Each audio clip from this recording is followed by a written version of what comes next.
പ്രണയത്തിൽ നിന്ന് പിൻവാങ്ങിയതിന്റെ വൈരാഗ്യത്തിൽ പാനൂരിനടുത്ത് വള്ളിയായി കണ്ടോത്തുംചാൽ നടമ്മലിൽ വിഷ്ണുപ്രിയയെ വീട്ടിൽ കയറി കഴുത്തറുത്തും കൈഞ്ഞരമ്പുകൾ മുറിച്ചും കൊലപ്പെടുത്തിയ കേസിലെ പ്രതിക്ക് തിങ്കളാഴ്ച ശിക്ഷ വിധിക്കും. സംഭവത്തിൽ പ്രതി കുറ്റക്കാരനെന്ന് കോടതി കണ്ടെത്തിയിരുന്നു. കൂത്തുപറമ്പിനടുത്ത് മാനന്തേരി താഴെക്കളത്തിൽ വീട്ടിൽ എം ശ്യാംജിത്തിനെയാണ് കോടതി കുറ്റക്കാരനാണെന്ന് കണ്ടെത്തിയത്. 14 വർഷം ശിക്ഷയല്ലേ, 39 വയസ്സാകുമ്പോഴേക്കും പുറത്തിറങ്ങും. ശിക്ഷയൊക്കെ ഞാൻ ഗൂഗിളിൽ നോക്കി മനസ്സിലാക്കിയിട്ടുണ്ട്. ചോദ്യം ചെയ്യുന്നതിനിടെ ശ്യാംജിത്ത് പറഞ്ഞത് കേട്ട് പോലീസും ഞെട്ടിയിരുന്നു. കേരളത്തിൽ ഒരു പ്രതിയും ഇന്നുവരെ പറയാത്ത വാക്കുകളാണ് ഇത്. അതിക്രൂര കൊലപാതകം പുറംലോകമറിഞ്ഞ് മണിക്കൂറുകൾക്കുള്ളിൽ പ്രതിയെ വലയിലാക്കി എന്നതും ശ്രദ്ധേയമാണ്. ഇതിന് കാരണം വിഷ്ണുപ്രിയയുടെ ഫോണിലെ വിവരങ്ങളായിരുന്നു. ഈ സാഹചര്യത്തിൽ പ്രതിക്ക് വധശിക്ഷയാണ് കോടതിയിൽ പ്രോസിക്യൂഷൻ ആവശ്യപ്പെടുന്നത്. അത് അംഗീകരിക്കാനും സാധ്യത ഏറെയാണ്. തിങ്കളാഴ്ച ഇക്കാര്യത്തിൽ വ്യക്തത വരും. വിഷ്ണുപ്രിയ സൗഹൃദം അവസാനിപ്പിച്ചതിന്റെ പകയിലായിരുന്നു ആരുമില്ലാത്ത നേരത്ത് വീട്ടിൽ കയറി പ്രതി കൊലപാതകം നടത്തിയത്. വിഷ്ണുപ്രിയ ആൺസുഹൃത്തുമായി വീഡിയോ കോൾ ചെയ്യുന്ന സമയത്തായിരുന്നു പ്രതി ആയുധങ്ങളുമായി വീട്ടിലേക്ക് എത്തിയത്. ശ്യാംജിത്ത് വിഷ്ണുപ്രിയയുടെ വീട്ടിലേക്ക് കയറി വന്നത് ഈ വീഡിയോ കോളിൽ പതിഞ്ഞിരുന്നു. ഈ 13 സെക്കൻഡ് ദൃശ്യമാണ് കേസിൽ നിർണായക തെളിവായത്. പ്രതി ചുറ്റികയും മറ്റ് ആയുധങ്ങളും വാങ്ങിയതിന്റെ CCTV ദൃശ്യങ്ങളും പ്രോസിക്യൂഷൻ കോടതിയിൽ ഹാജരാക്കി. 2022 ഒക്ടോബർ 22 ശനിയാഴ്ച ഉച്ചയ്ക്ക് 12 മണിയോടെയായിരുന്നു ദാരുണമായ സംഭവം.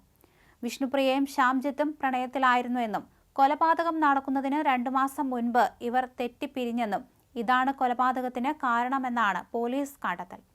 വീട്ടിൽ ആൺസുഹൃത്തുമായി വീഡിയോ കോളിൽ സംസാരിക്കുന്നതിനിടെ കയറി വന്ന ശ്യാംജിത്ത് വിഷ്ണുപ്രിയയെ ചുറ്റിക കൊണ്ട് തലയ്ക്കടിച്ച് വീഴ്ത്തിയ ശേഷം കഴുത്തറുത്ത് കൊലപ്പെടുത്തുകയായിരുന്നു. മരിച്ച ശേഷവും ശരീരത്തിൽ കുത്തി പരിക്കേൽപ്പിച്ചു. 29 മുറിവുകളാണ് വിഷ്ണുപ്രിയയുടെ ശരീരത്തിലുണ്ടായത്.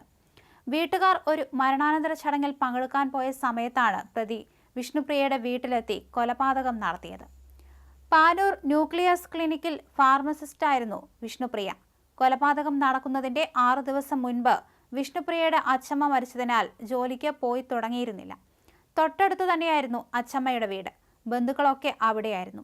മരണവീട്ടിൽ നിന്ന് ബന്ധുവായ യുവതി വിഷ്ണുപ്രിയയുടെ വീട്ടിലെത്തിയപ്പോഴാണ് സംഭവം ശ്രദ്ധയിൽപ്പെടുന്നത്. നിലവിളി കേട്ട് ബന്ധുക്കളും നാട്ടുകാരും ഓടിയെത്തുകയായിരുന്നു. പ്രതി ശ്യാംജിത്ത് വീട്ടിലെത്തിയതും കൊലപാതകം നടത്തിയതും പരിസരവാസികളൊന്നും അറിഞ്ഞില്ല. സംഭവ സ്ഥലത്തു നിന്ന് രക്ഷപ്പെട്ട പ്രതി മാനന്തേരിയിലെ സ്വന്തം വീട്ടിലെത്തുകയും ചെയ്തിരുന്നു. ഫോൺ ലൊക്കേഷൻ മനസ്സിലാക്കി പോലീസ് പിന്തുടർന്നെത്തിയാണ് അറസ്റ്റ് ചെയ്തത്. വിപിന, വിസ്മയ, അരുൺ എന്നിവരാണ് വിഷ്ണുപ്രിയയുടെ സഹോദരങ്ങൾ.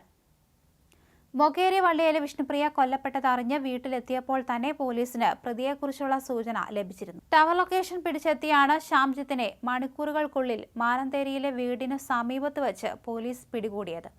വിഷ്ണുപ്രിയയുടെ ഫോണിലെ വിവരങ്ങളാണ് പോലീസിനെ പ്രതിയിലേക്ക് എത്തിച്ചത്. കൃത്യമായ ആസൂത്രണത്തോടെയാണ് ശ്യാംജിത്ത് വിഷ്ണുപ്രിയയുടെ വീട്ടിലെത്തിയത്. പ്രണയം അവസാനിപ്പിച്ചതിലുള്ള പകയാണ് കൊലപാതകത്തിന് കാരണം. കത്തിയും ചുറ്റികയും കയറും പ്രതി ബാഗിൽ കരുതി. കത്തി ഉപയോഗിച്ച് കഴുത്തിൽ കുത്തുകയും ചുറ്റിക ഉപയോഗിച്ച് തലയ്ക്കടിക്കുകയും കഴുത്തിറക്കുകയും ചെയ്തു. കാലിനും കൈക്കും മുറിവേൽപ്പിച്ചു. അങ്ങനെ അതിക്രൂര കൊലപാതകം. 3 ദിവസമായി കൊലപാതകത്തിനുള്ള ആസൂത്രണത്തിലായിരുന്നു പ്രതി. കൃത്യം നടത്തിയതിനു ശേഷം വീടിന് സമീപത്തെ കുളത്തിൽ നിന്നാണ് കുളിച്ച് വൃത്തിയായത്. അങ്ങാടി കുളത്തിൽ ആയുധവും ഉപേക്ഷിച്ചുവെന്നാണ് സൂചന. കൊലപാതകത്തിന് ഉപയോഗിച്ച ആയുധങ്ങൾ കണ്ടെടുത്തിട്ടില്ല.